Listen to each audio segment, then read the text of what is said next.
We are officially 1 week away from Season 1 of Modern Warfare 2 dropping, and boy, do we need the content. If you didn't see my last video about what content's coming in Season 1, you can go check that out. But just to give you a quick little recap, basically, of course, we're going to be getting Warzone 2 as well as the new game mode DMZ, and we'll be getting a battle pass, some maps, some new weapon platforms, and all that coming with Season 1. And actually being leaked after I made that video yesterday, it looks like the two fan favorite maps coming to Modern Warfare 2 with Season 1 are looking to be Shoot House and Shipment, both of which obviously we saw in Modern Warfare 2019. Now, I got nothing really against that. I personally really like Shoot House. It was my favorite map in the game in Modern Warfare 2019. And then Shipment is fun as long as they can fix the spawn so it's not as bad as it was in 2019. I think it could be great for weapon leveling and doing camo challenges. But what I really want to talk about today is how important Season 1 content is going to be to Modern Warfare 2, and why not only do we need it now more than ever, but how it really is going to make or break this game going forward. Real quick, make sure to subscribe to the channel for more Modern Warfare 2 coverage, especially if you're interested in DMZ. I'll be doing a ton of coverage on that game mode on my channel. I'm sure as we all saw, MW2 has surpassed the $1 billion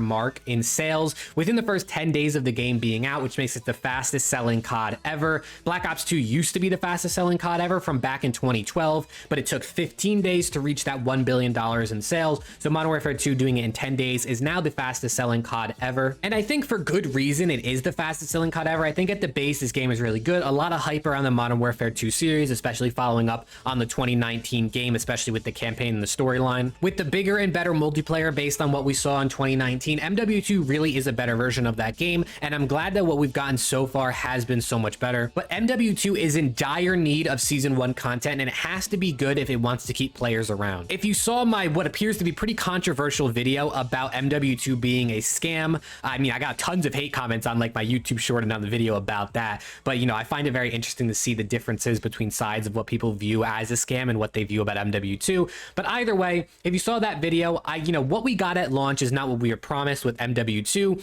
and a lot of things were pushed back to Season 1. So with Season 1 coming to the game, being as the game is pretty bare bones right now, I mean, really all there is to do is hit military rank 55 and then get weapon camos. So we need to see this level cap increase with Season 1 so people have something to grind XP for, not just for weapon camos. We need to see career challenges added to the game, more maps, because, after playing these 10 maps for the last 2 weeks, it does get a little bit old. And obviously things like Warzone and DMZ are going to be huge updates and bring tons of content to the game. It looks like Warzone 2 is going to be even better than they originally said in their first preview of the game. They will be adding loadouts. Not exactly sure how that system's going to work, but a lot of people wanted loadouts to come back to Warzone 2. So that's good to see them listening to the community there. But overall, it looks like the content coming with Season 1 is going to be really good, and hopefully will keep us engaged throughout the entirety of Season 1 going into Season 2. The most important window of time for a new Call of Duty game really is that first month of the game, because once people get settled into the game, if there's not enough content, they're going to leave, and it's very hard to bring players back.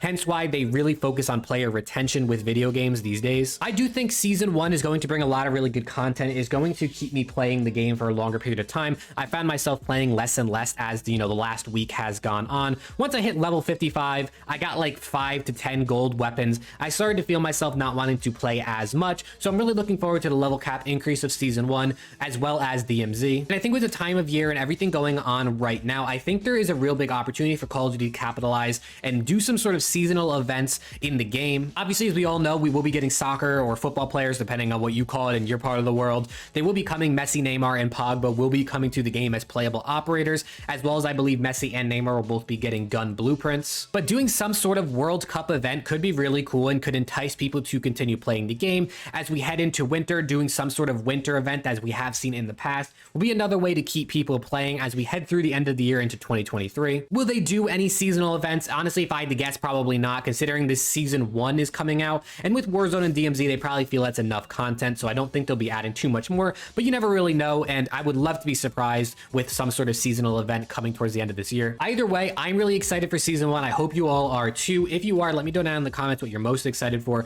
Are you going to be playing Warzone 2 or DMZ when it drops in just 7 days? If you enjoyed the video, drop a like, sub for more MW2 content, and hopefully I will see you all in the next video.